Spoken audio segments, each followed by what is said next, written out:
August, do you want to kick us off? Yeah, hello and welcome everyone. My name is August Stolba. I'm the president of the Kirkwood Seeds Club. I don't think I need this. Can everybody hear me in the back? Yeah, you need it. Oh, okay. Well, I'm the president of the Kirkwood Seeds Club here on campus. We're co-sponsoring this event along with the Conservation Club here on campus. What the Seeds Club does is we try and grow food and farmers. And so our goal is to get students engaged with where food comes from, and then we grow food here on campus at the Iowa Sustainable Village, and then take that to the on-campus food pantry, which is kind of a new element here. It's in Iowa Hall on the main floor. So if you know anyone that would like to check out our fresh local produce, you can go to the Kirkwood Student Food Pantry and check that out.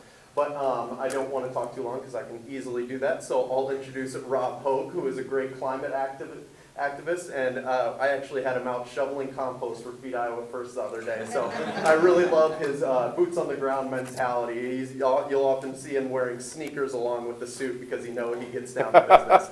So pass off the mic. Thank you, August. And thank you all for being here this afternoon for part of a very important ongoing conversation that Iowans and people across our country are having about climate change. I am Rob Hogue. I'm a state senator in Cedar Rapids, and I do have a few people. I want to thank you, August, and thank you to the Conservation Club, Jerry, and others. Jerry Reisinger is the faculty advisor for the Conservation Club, and one of the things we always talk about on climate change, we always talk about the wind turbine and the solar training programs. But Kirkwood also has fabulous natural resource management training programs and the sustainable gardening efforts, and that is as equally a part of the solution to the climate issue as the clean energy. President Lori Sundberg from Kirkwood has joined us. Thank you, President Sundberg, for being here. Kirkwood has that wind turbine that you see outside. It's down for routine maintenance at the moment, but it generates $30,000 to $50,000 worth of electricity for our college every month. And that was a American Recovery Act project to generate the electricity. I do have a few other people I want to recognize so that our special guest will know who is here. Anna Gray from the Iowa Natural Heritage Foundation is here. Thank you, Anna. Phil Engen from Citizens Climate Lobby, one of the climate advocacy groups locally here, is here. Cheryl Valenta with Iowa 350 is here. Thank you, Cheryl, for being here. Jim Green from the Unity Center Green Team is here. Thank you, Jim. Jason Snell with the Sunrise Movement. Jason is right here. Joanne McNeil, who is involved in many organizations, including Trees Forever, is right here. Thank you, Joanne. And Eric Holthouse, our sustainability coordinator for the city of Cedar Rapids, is here. And in addition to educating our special guest about some of the people in the room, and I know I've missed others who are involved, I wanted to make sure everybody here knew there were people that they could connect with after this event if you want to be more involved in advocacy and action for climate issues. The Williamson campaign team is here as well. Raise your hand, campaign team.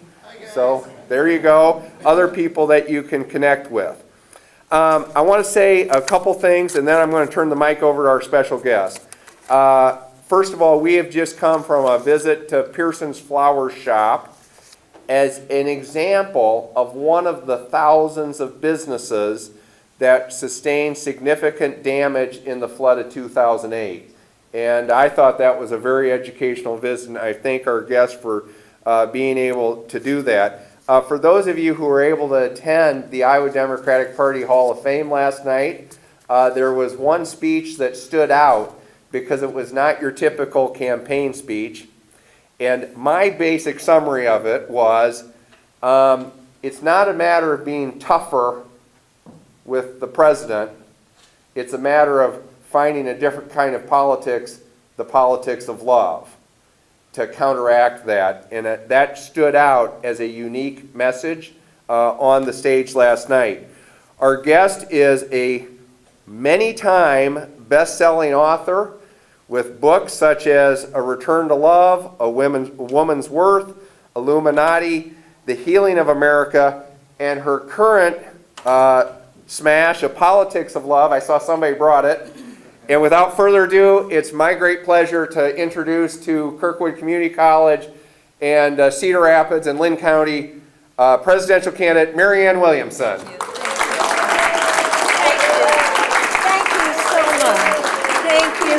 you so much. Thank you so much, Senator Hogg. Thank you so much. And you said President Sundberg, but is that you, ma'am? Thank you so much for having me, and it's an honor that you're here. It's very exciting from the moment I walked in the room, looking at the array of faces, because this room represents to me the possibilities of the United States of America. We need to exit the peculiarly 20th century mentality where here is climate change over here, and here is religious and spiritual issues over here, and here is racial tension over here, and here is something else over here. We are living in the 21st century, where a far more holistic view of what is happening in the world, which forms the template for humanity to honor if we are to survive and thrive. And so there is an ecosystem. Just as there is an ecosystem in nature, there is an ecosystem in all of life. That we are a nation that honors religious diversity, that we are a nation that honors cultural diversity, is actually part of the same cosmic template and natural template as the fact that we honor biodiversity. It's the same template of how nature operates. And so we need now, in order to create the field of transformation that will actually take us where we all want to go, we need to address what is happening, not just on the level of these are the climate change policies that we want, these are the agricultural policies that we want, these are the issues of race relations that we want, these are the issues of cultural and ethnic diversity we want, these are the issues of gender we want, these are the issues of sex and sexuality we want. We need to take a stand for what we want life to be. We need to take a stand for what we want humanity to be. And when you look at the founding of this country, that was what our founders were doing. When you look at the Declaration of Independence, it is not just a political document. It is a moral and philosophical document. When it says in the Declaration of Independence, all men are created equal, and that God gave all men inalienable rights of life and of liberty and the pursuit of happiness, and that governments are instituted to secure those rights, our founders were laying claim to the complete repudiation of the paradigm that had dominated society. That paradigm was an aristocratic model which said that only a few people would have the rights. Only the upper classes would have the rights. Only the aristocrats would have the rights. And those aristocrats could own land, and those aristocrats could own businesses, and those aristocrats could become educated, and no one else. Now, this country laid claim to something completely different. The idea that the right to soar and to thrive was in all of us. Now, the irony, of course, the tragic irony, is that 41 of the men who signed that document were themselves slave owners. So that dichotomy has always been with us. On the one hand, we are a country based on the most aspirational and enlightened principles that have ever formed the core of a nation. And on the other hand, we have often been, from our beginning, the most violent perpetrators of transgression against those principles. Every generation plays out the polarity. And so far, our narrative is that when we've gotten it wrong, we've then made it right. You and I are living at such a time. So we had slavery, but then we had abolition. We had the denial of rights to women, and then we had two major waves of feminism and the women's suffragette movement. We had institutionalized white supremacy and segregation in the American South, and then we had the civil rights movement. We had the denial of the right to marry for used against gay people. And then we had the marriage equality movement. What has happened in our country is that we have reverted to an aristocratic system.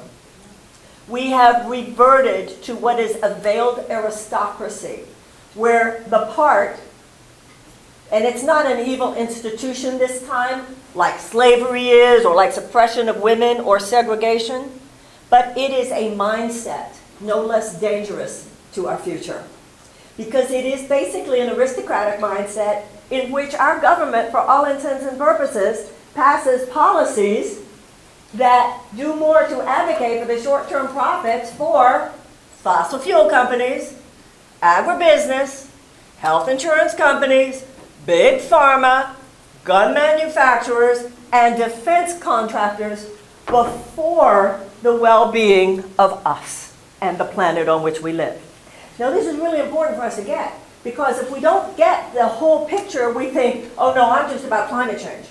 Oh no, I'm just about violence against women. Oh no, I'm just about racial disparity in sentencing. Oh no, I'm just about LGBTQ. It's one problem. You see what I'm saying? And that's why people talk these days about intersectionality. That's why people talk today about alliances and having allies. Because, as Martin Luther King said, injustice anywhere is a threat to justice everywhere. Now, climate change and the assault on agriculture. You know, the thing about agriculture, and it is so cool to see how, and I guess in Iowa, to some extent, this was always true, you have young generations coming up who are interested in agriculture. But in terms of the country at large, it is this cool new cultural phenomenon that it's kind of young, hip, cool people want to be farmers. This is really cool. Something's happening. And that is because humanity is subconsciously, instinctively, you know, I was attacked once when I was 17 years old. And every cell of my being was awakened. This is how evolution operates. You know, nature did that. Nature created the brain to do that. And I think the whole society is that now. We're all the immune cells. Everybody's awakened. We've got to do, it's like the red lights are blinking and we all hear them, right? Now, agriculture. Thousands of years old.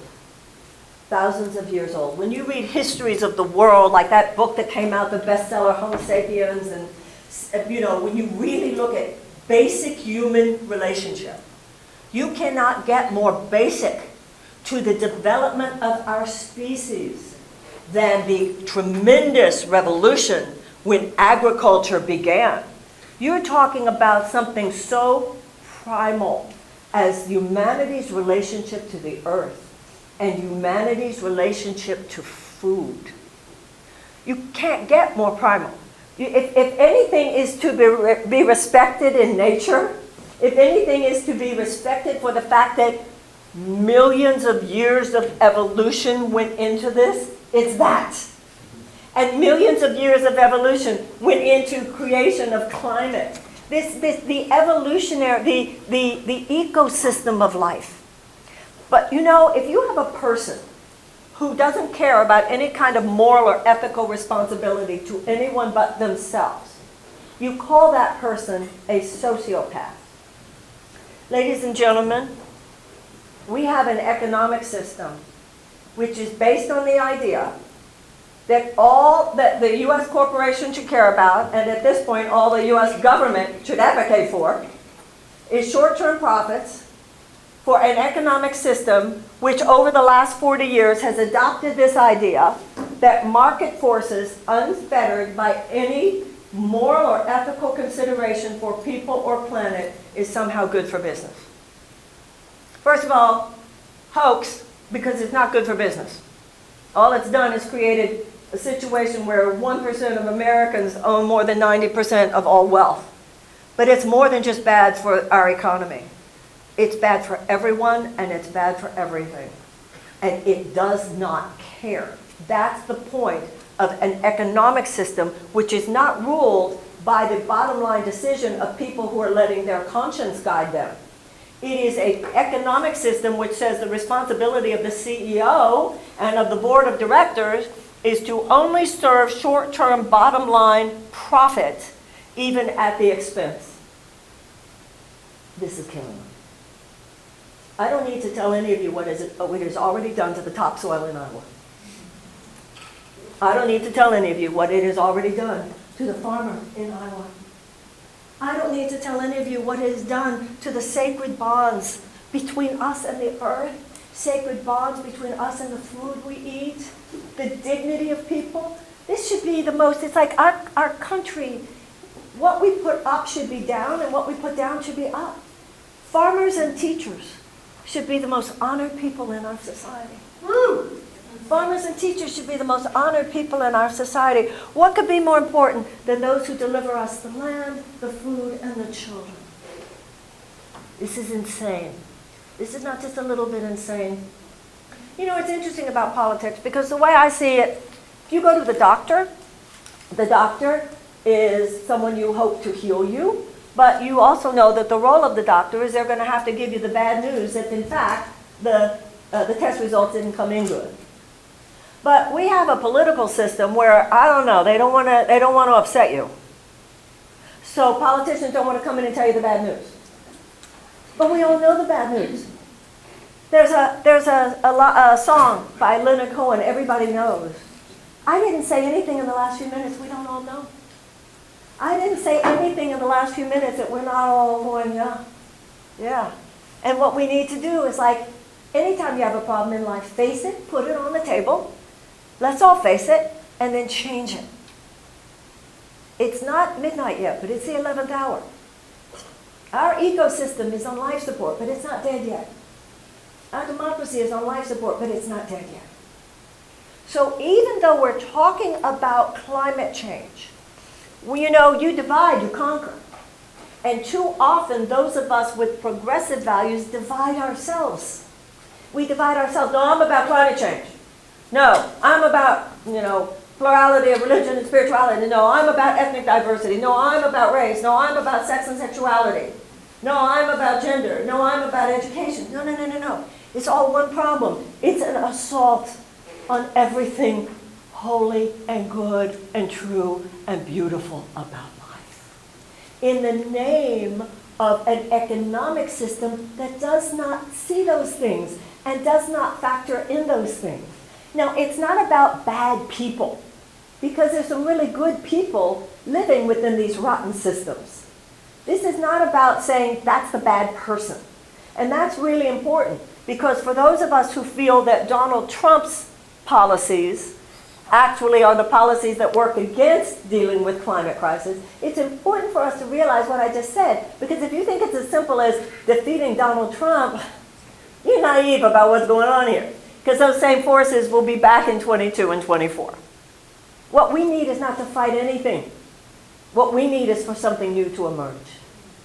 And that which we need to emerge is a love for the possibilities of this society, no different than the upside and the high side of the philosophy that is printed in our Declaration of Independence. You know, this idea that all of us are equal is very profound. This idea that all of us have inalienable rights of life and liberty and the pursuit of happiness is very profound. The idea that governments are instituted to secure our rights is very profound. And we can look at the problems we have. I was reminded of this weekend, the Pride Parade, right? So we have some serious problems in this country regarding LGBTQ community. We definitely have discriminatory practices in housing. We have discriminatory practices in employment. We have discriminatory practices in health. We have the transgender ban in the military. We definitely have things that are problematic. But let's not forget, there are countries in this world where to be gay is illegal, and where not only violence against LGBTQ members is routine, but where that violence against them is often sponsored by the government.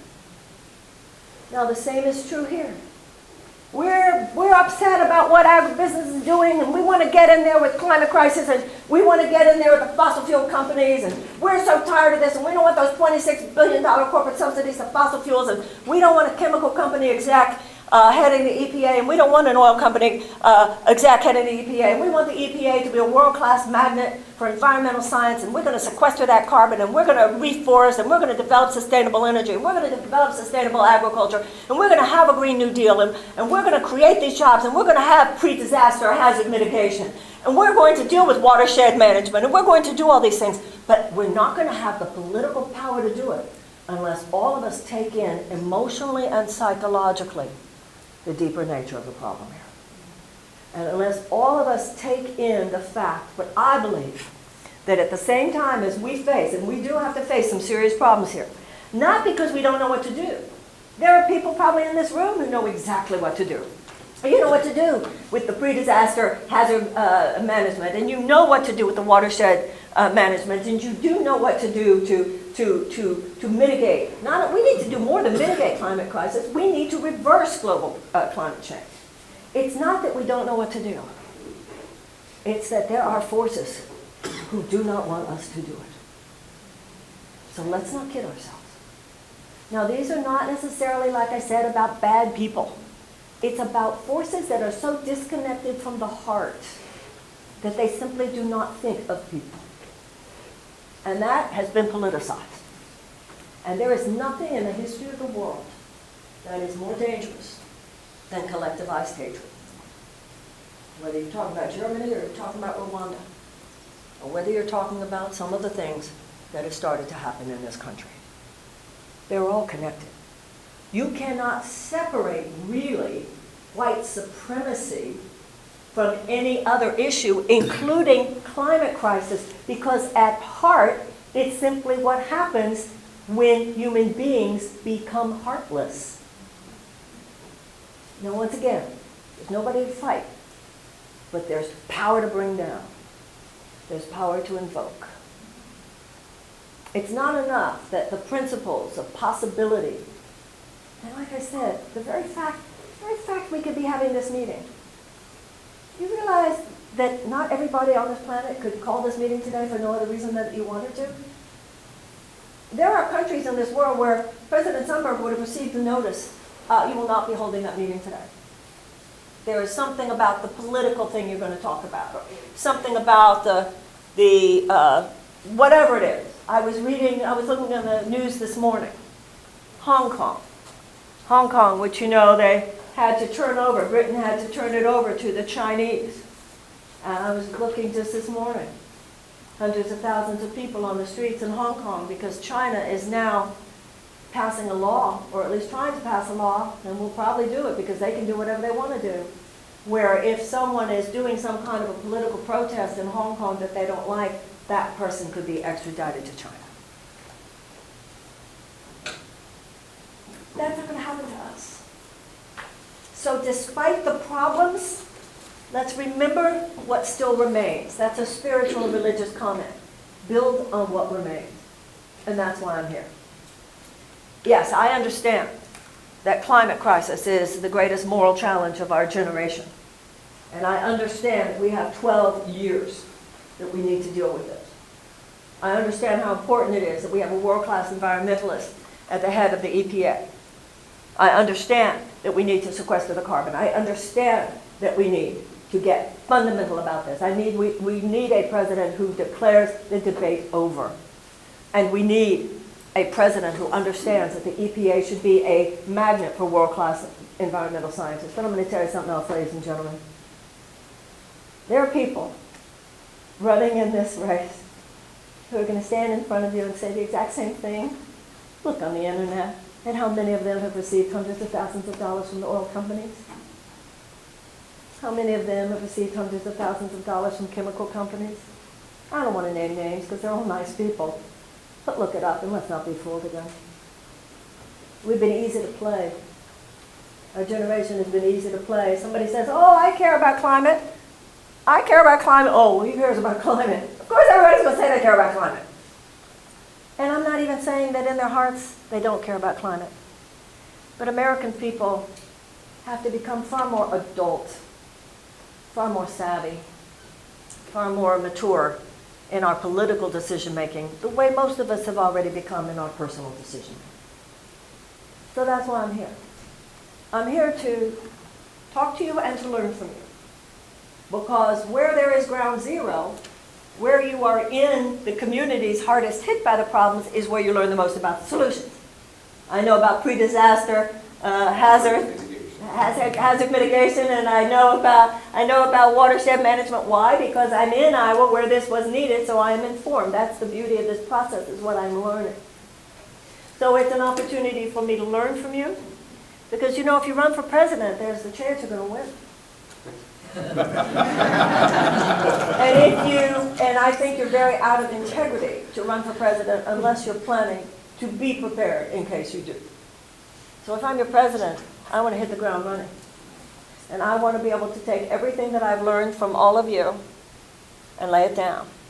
But I will not. I wanted to introduce myself to you the way I have, because I won't be laying it down thinking climate crisis is any different than racial issues, or any different than Islamophobia, or any different than bigotry, any different than racism, any different than any other issue. Because I have a very 21st century mind. And 20th century politics is not an adequate conduit for solving the problem. And I challenge the idea that people whose careers have been entrenched for decades in the same 20th century thinking that got us into this ditch, the idea that they're the only ones qualified to get us out of it. I think the fact that I've worked in a career where there's far more holistic understanding, far more of an integrative approach to problem solving is the skill set I bring. So you elect me president, I'll lay it down for you. I'll work with you on climate crisis, and I'll work with you on agribusiness, and on agriculture, and I know what agribusiness is doing, but I know what agribusiness is doing because it's part of the matrix, large matrix of corporate conglomeration. That's the thing. It's not just that I understand what agribusiness is doing. It's very related to the fact that I know what all corporate conglomerates are doing. I understand that it's a new aristocracy. I understand that it's a new class of corporate overlords. And I understand that this government was not created to serve them. This country was created to serve us. You elect me president. You elect me president, I'll lay it down about farmers, and I'll lay it down about climate crisis, and I'll lay it down about agribusiness. But every time I lay it down about any of these things, you'll know, there she goes, because I'm, to the best of my ability, laying it down about everything. Thank you very much.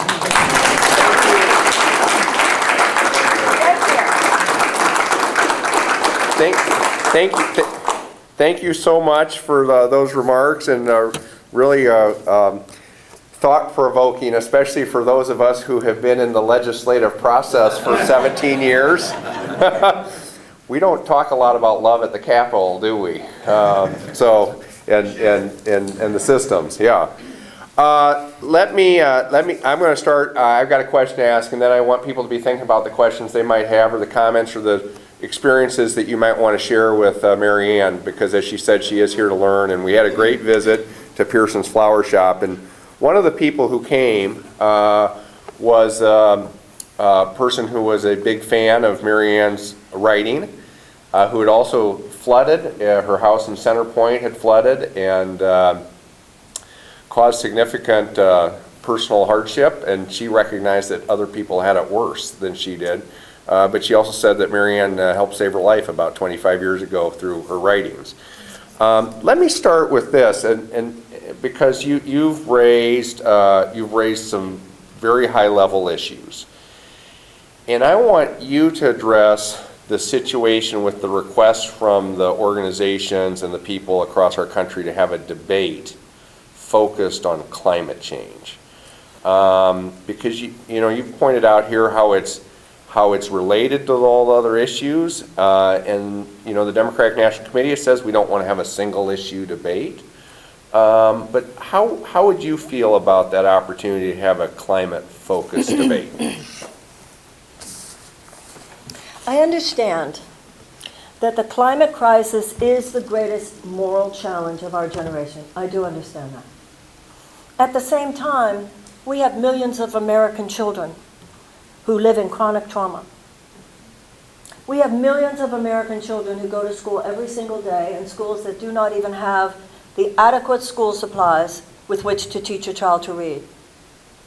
And if a child cannot learn to read by the age of 8, then the chances of high school graduation are drastically diminished, and the chances of incarceration are drastically increased.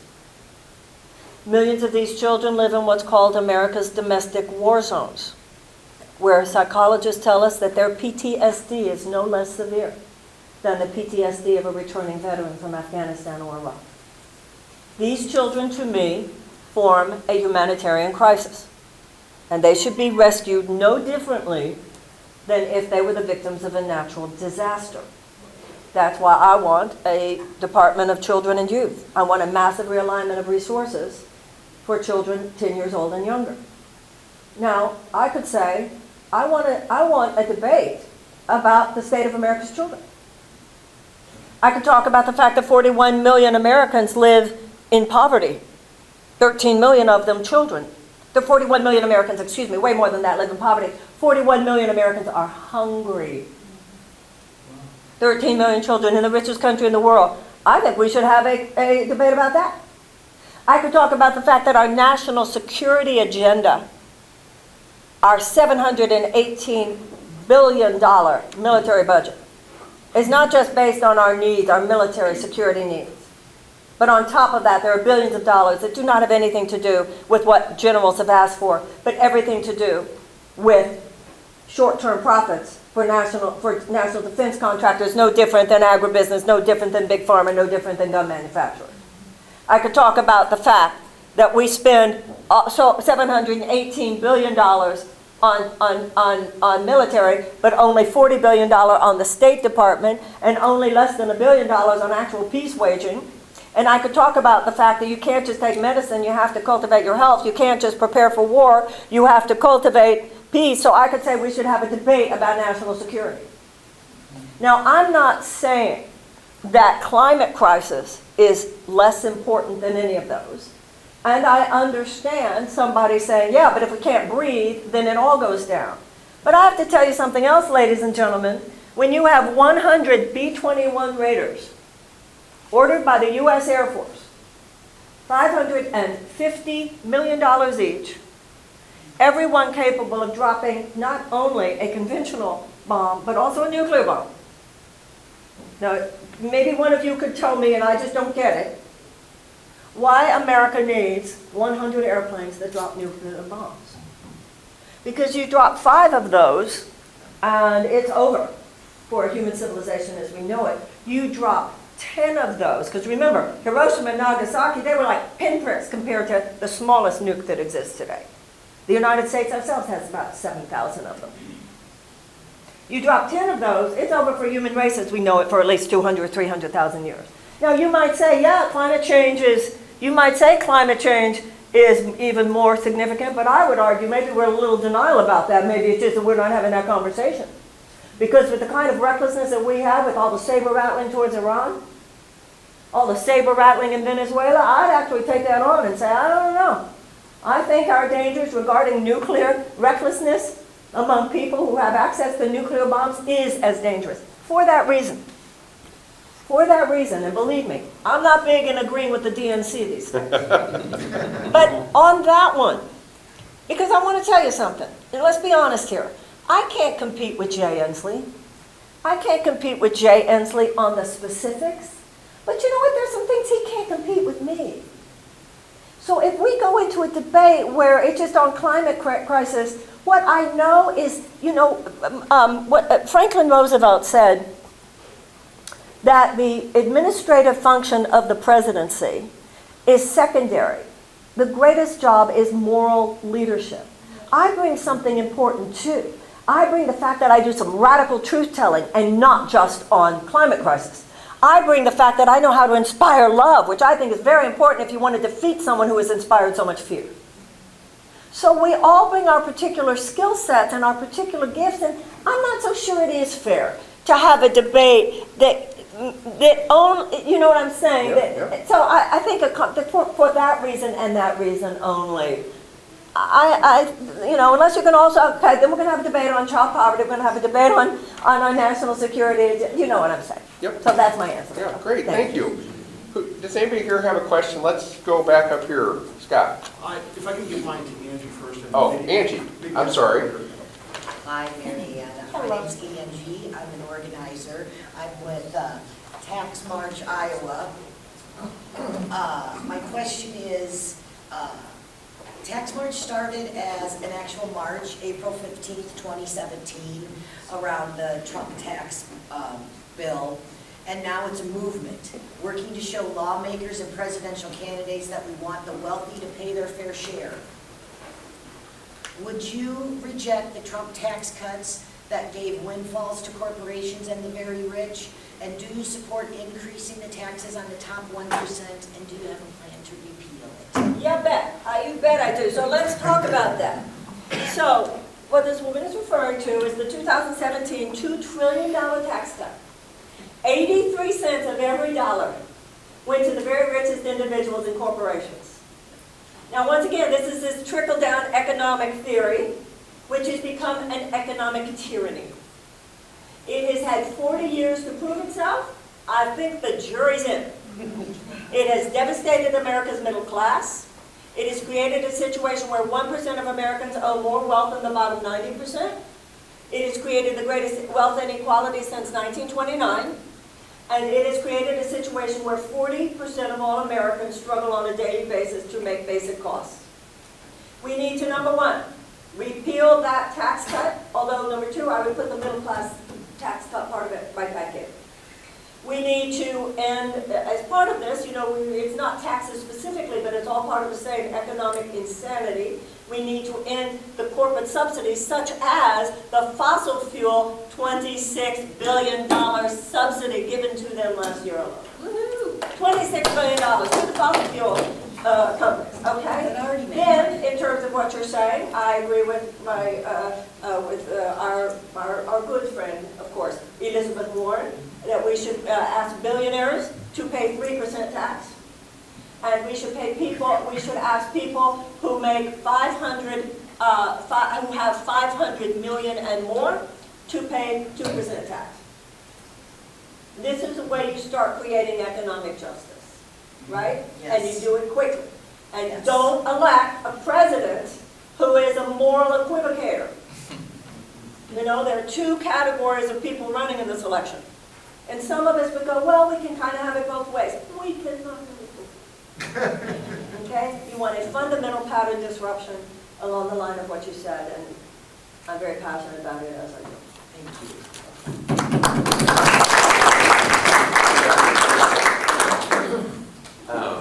Thank you for your talk today, and I appreciate your unique approach Thank you. to all of this. I definitely appreciate your view on politics.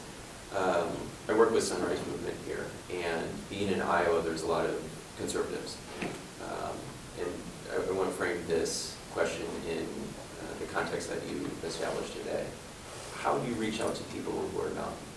Like, how do you reach people who just say, this is just a cycle, or numb on any issue, where they either say, my vote doesn't count, or, that issue doesn't matter, or it doesn't affect me, so why should I care? How do you get what I'm saying?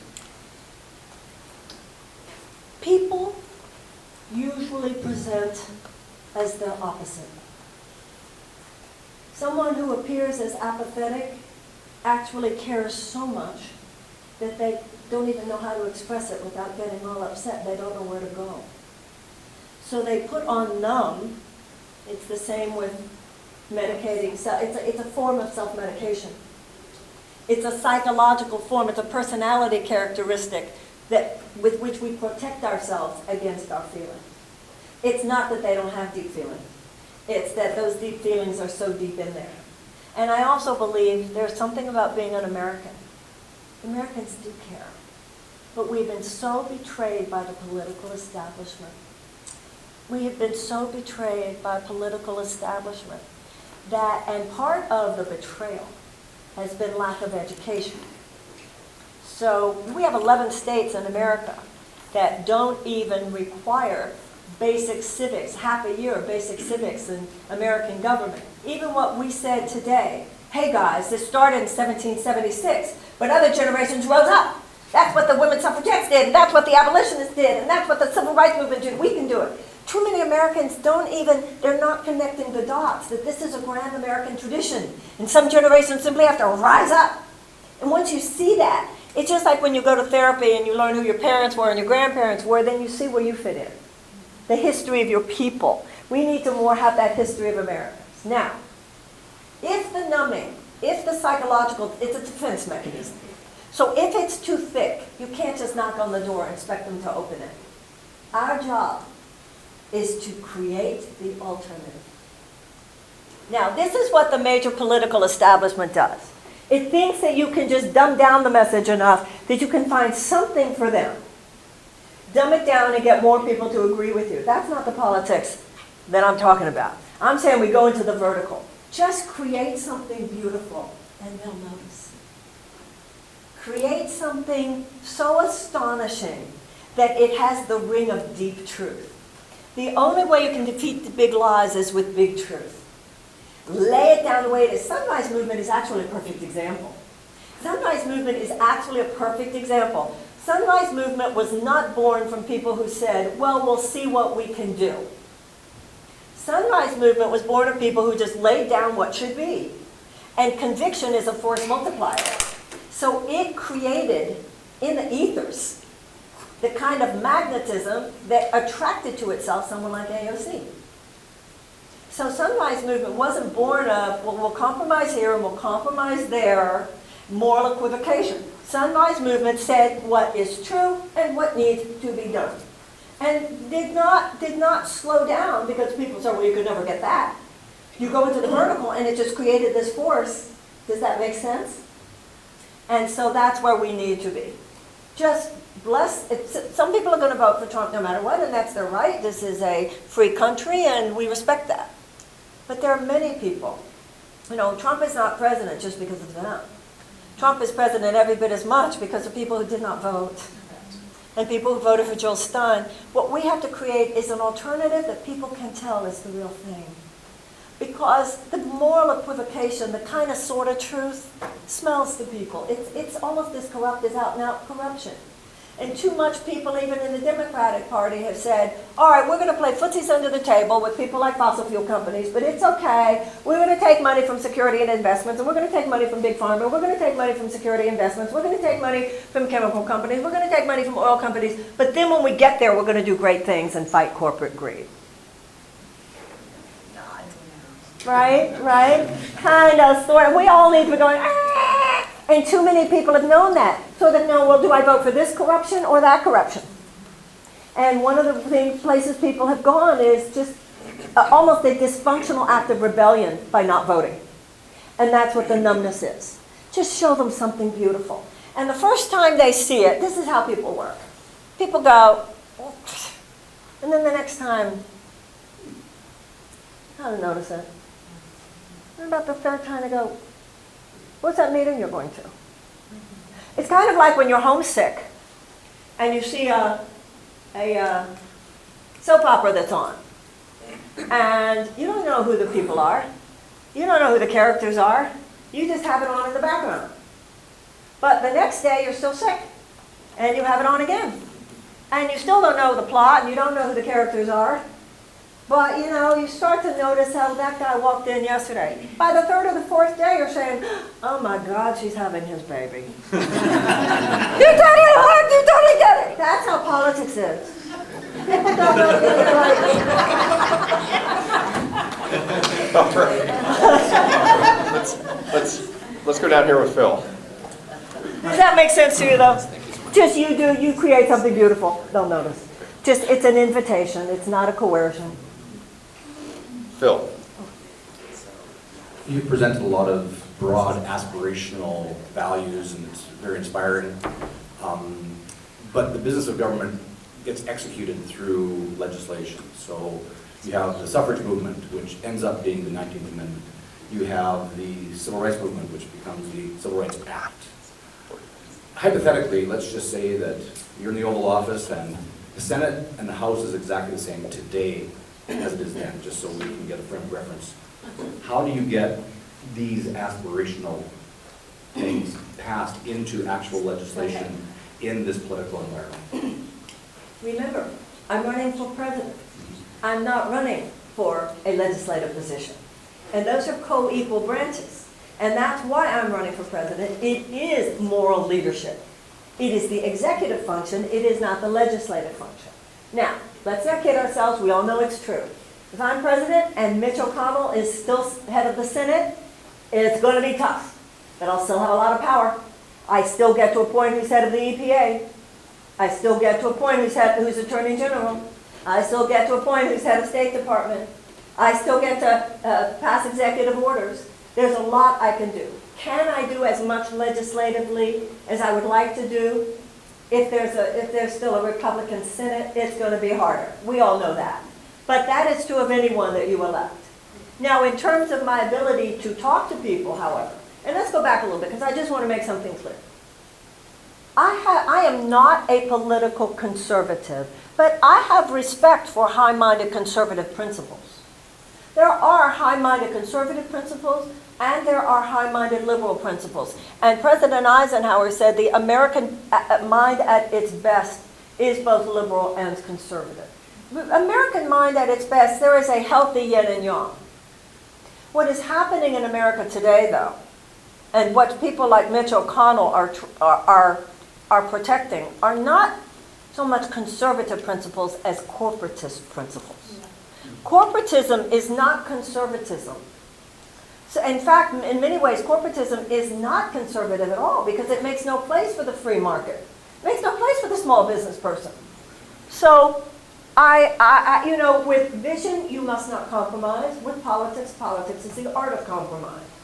So what the skill set I feel I bring is an ability to have a conversation with the American people about the visions with which we must not compromise. My ability to politically compromise when I'm sitting in a room with someone like Mitch McConnell is no different than the ability of anyone. You know, the political status quo, the establishment creates this illusion that they have some special skill set. It's really kind of odd. Anybody who thinks that someone, let's say, oh, they've been in Congress for 2 terms, so they have the elevated consciousness and deep gravitas with which to lead a country. Anybody who thinks that doesn't know what Congress people do all day. Half their time is spent on the phone trying to make money, to raise money. So it's an illusion that they somehow have these executive skills and know kind of what's going down in a way that you and I would not. We run businesses. You go to school. I've spent some time in the White House. I've spent a weekend at Camp David. I'm not trying to make a big deal of that, but I've sat in on some meetings with very high-level people. It's really a business, and you know this. You're a state senator. I mean, it's this illusion created that it's so different than everybody else's business, and you know what? It's actually not. That makes sense? And by the way, since there's a camera, when I say I spent time in the White House, it was like 2 days that I was in meetings. I'm not saying I've worked there, okay? But I've sat in on enough very high level to go, whoa, interesting. They're just like everybody else. There are people sitting around having conversations, and then the one who's the boss gets to pick up the phone and say what he wants. And I would not be timid with the use of executive power. I just want to make a notice, we're probably going to only be able to take one more questions in the interest of time. So we'll try to do those 2. And I'll be quick. I forgot to recognize one of my state representatives, Art Stade, from Northeast Cedar Rapids. And Scott, I'm going to go, let's go to the back first, behind you. Okay, sure. And I apologize, I don't know your name. My name's Marianne. Yes, here, let's, I'll go up there. yeah, go on up there, Marianne. That's an excellent idea. Let's Thank you. get the question. Yes, madam. Yeah, I'm Diana. I'm from Sudan. My question is connected to climate crisis. Yes. You were talking about this. I found. No, the other people need to hear you. It's okay. What's your orientation to foreign policies around the world? Because these policies actually affect on our country, like your orientation with Saudi Arabia or Iraq, it just lead our country, it's lead our country to dangerous and real crisis now. That's my first question. Can I ask more one question? And I want to ask you a question before you ask the second one. Do you mean as specifically relates to the climate crisis? Yes. Okay, yes, ma'am. And my second question is about immigrant and immigration. Yes. What's your opinion? Okay. Thank you. I mentioned to you earlier that Would if you repeat the question, please? she wants to know my opinion about the climate crisis and in relation to foreign policy, and she wants to know my opinion about immigration. So, I mentioned to you earlier that I believe part of the job of a politician is to be honest with you, even when the news is bad, because the power is to be in all of our hands. And to not talk to people about what's really going down in America is to disempower the citizenry. So I want to talk to you because we got to look at this. And if we look at it, we can change it.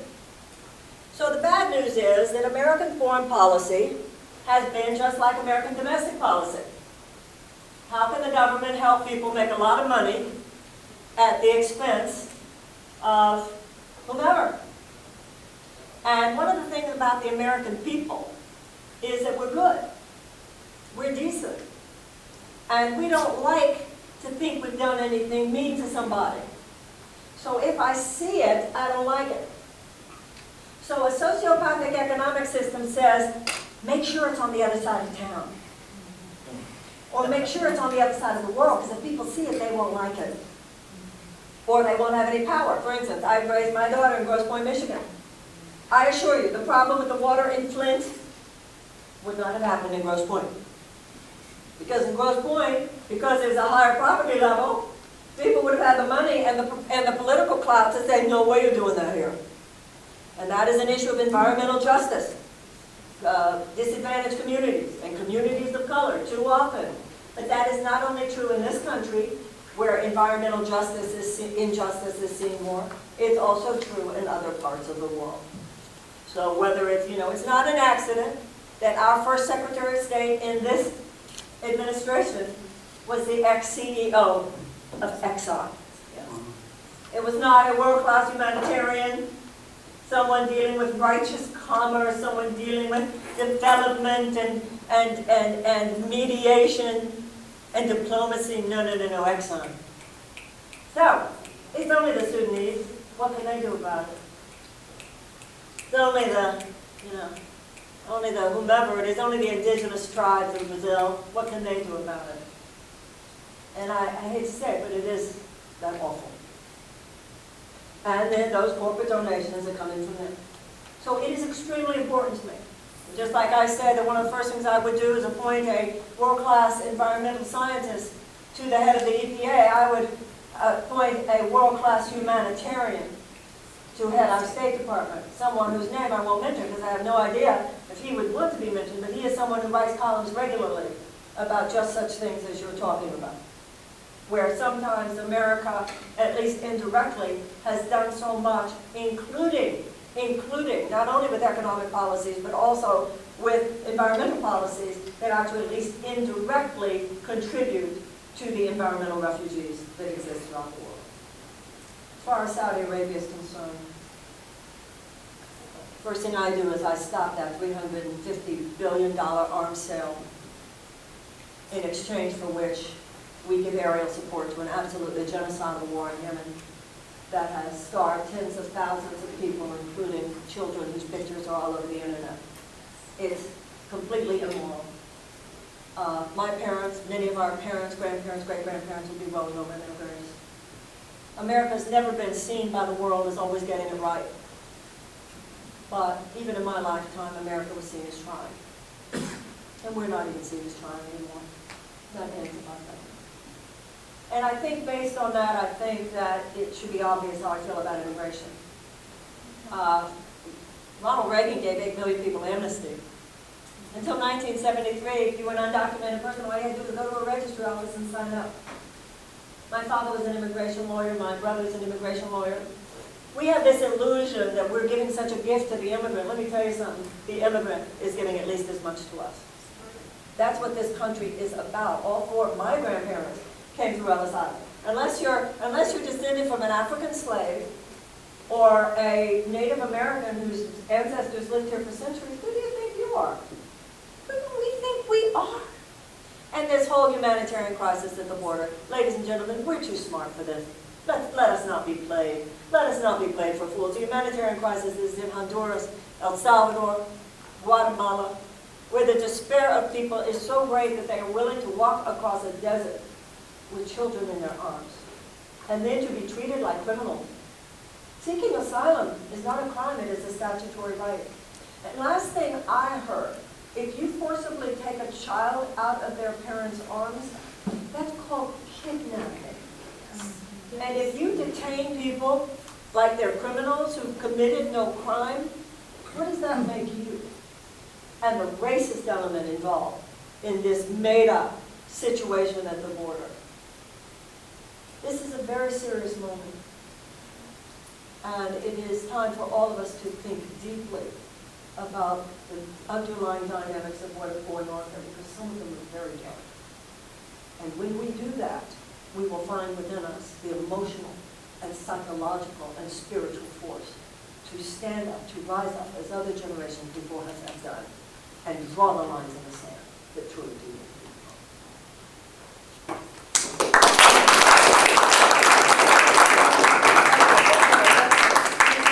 Oh, yeah, sure.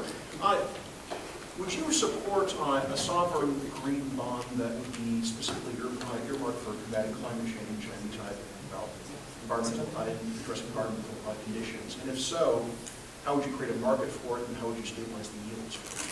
So the issue is that I've never heard of such a thing before, an environmental green bond. It'd be like a treasury bond, but it would be specifically earmarked towards fighting climate change. It's got like war bonds during the World War II. Yeah. Well, it certainly sounds like a good idea, but I am a presidential candidate, so I don't want to glibly give a response. Sure. Sounds like a great idea, and what I can say is I'm certainly going to go learn more about it. At first listen, it sounds great, and I certainly will learn more. And as a candidate, and also if I'm ever your president, I want to open my mouth unless I know what I'm saying. Thank you. All right, well, once again, ladies and gentlemen, Marianne Williamson. Thank you so much for coming to Kirkwood Community College in Cedar Rapids and Lake County. One of the things, Marianne, I want to tell you, the reason I was first in the nation with the caucuses is because we do it best. And in a year where I'm sure New Hampshire has a few things to say. well, by the way, we like New Hampshire because they do it really, really well too. And we believe it is important to start the presidential process in states where you can get out and actually visit with all the candidates one-on-one. So I want to thank you so much for making yourself available and being here today and sharing your. Who thought that was thought-provoking? I did. Yes. So I'm going to give the microphone back to Marianne, and that will be the final word. And thank you all so much for being here today and devoting your time to the process of being a citizen in this country. Thank you for being here. And with that, the final word goes to our guest. Thank you. I really appreciate being here today, and I appreciate what I've experienced here, which is I've experienced throughout this process. Deep listening, for which I appreciate. A deep conversation. As you know, I'm one of 1,736 people running for the Democratic Party. But I am a grassroots campaign. I do not have the kind of funding that the other campaigns have, and therefore it is harder for me to reach people. I am so grateful for this. So I'm asking you, if you like what you heard today, I hope you will go to my website. I hope you will go to marianne2020.com. I am living in Des Moines now. I will be back in Iowa. I'm leaving here tonight. I will be back here next month. I hope you will tell your friends. I hope you will come hear me when I come back here.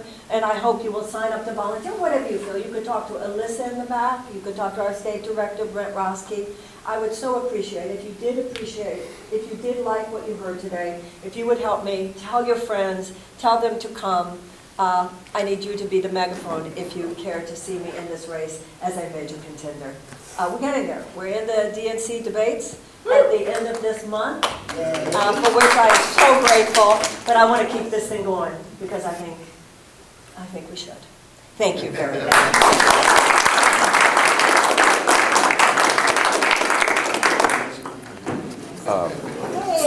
Go ahead Thank you so much. if you have time for photos, pictures, one-on-one. Yeah, I thought it was great. Yes, I